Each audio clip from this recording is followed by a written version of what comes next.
Back again with another episode of the GCN Tech Clinic, where I hope to try and solve your bike related problems and queries and questions that you submit down there in the comment section below or on all forms of social media using the hashtag AskGCNTech.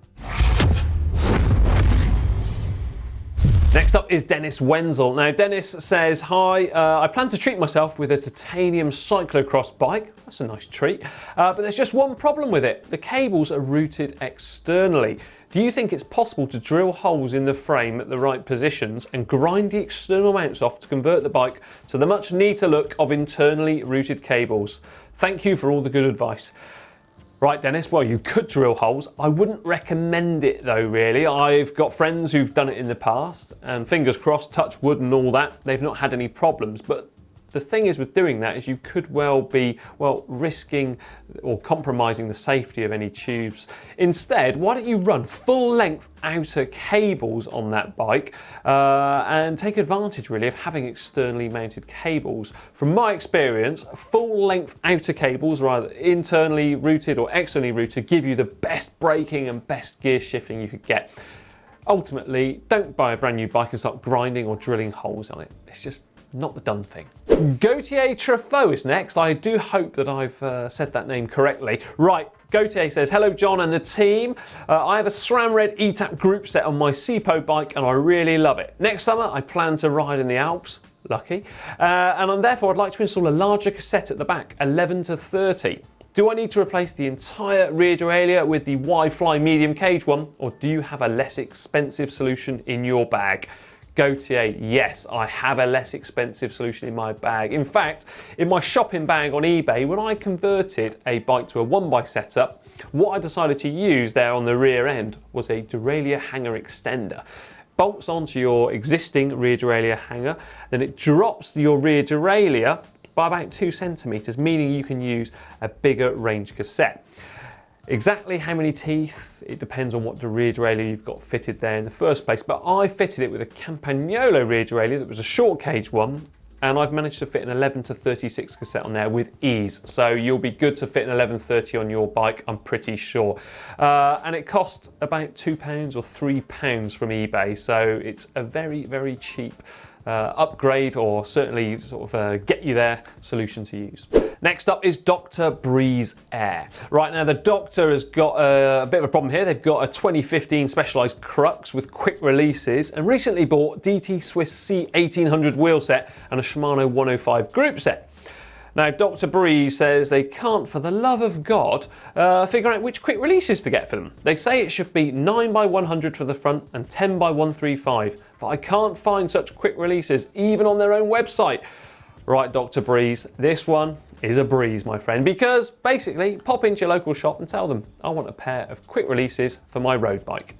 And they will point you to a selection on the shelf or behind the counter, and that's what you need. It's just a bog standard quick release skewer. James Williamson got a question. James says, I've seen people say it's bad to stand your bike upside down whilst doing maintenance. No one specifically says why though. Can you give any insight into this thinking? Thanks. James, I'm one of those people.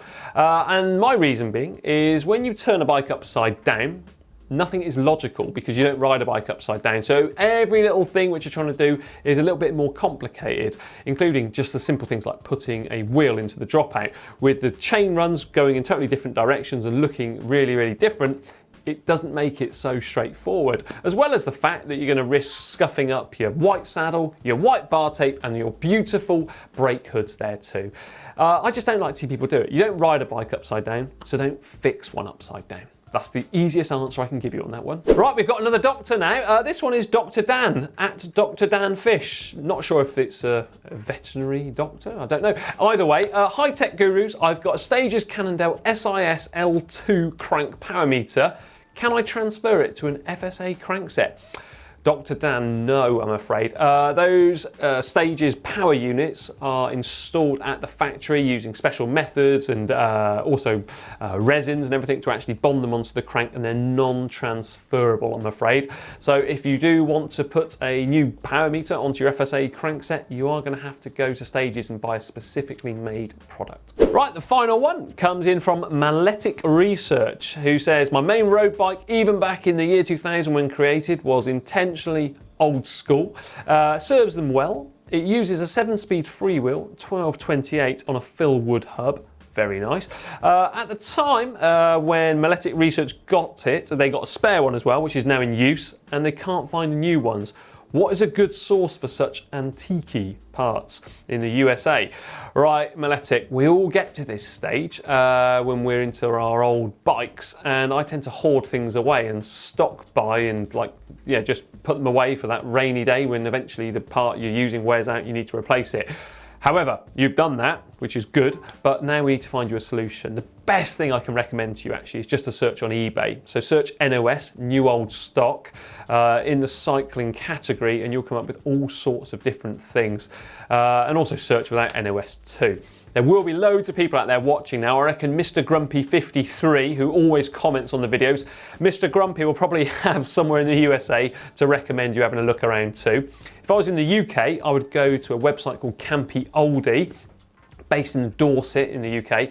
Nigel, who runs the website, pretty sure he's gradually selling off all of his stock, but he may have something kicking around, so it's worth having a look on there. But yeah, if anyone can help out Maletic Research, do so in the comments below, because we need to keep these old beauties, I was about to say relics, we need to keep these old beauties going for longer and longer, don't we?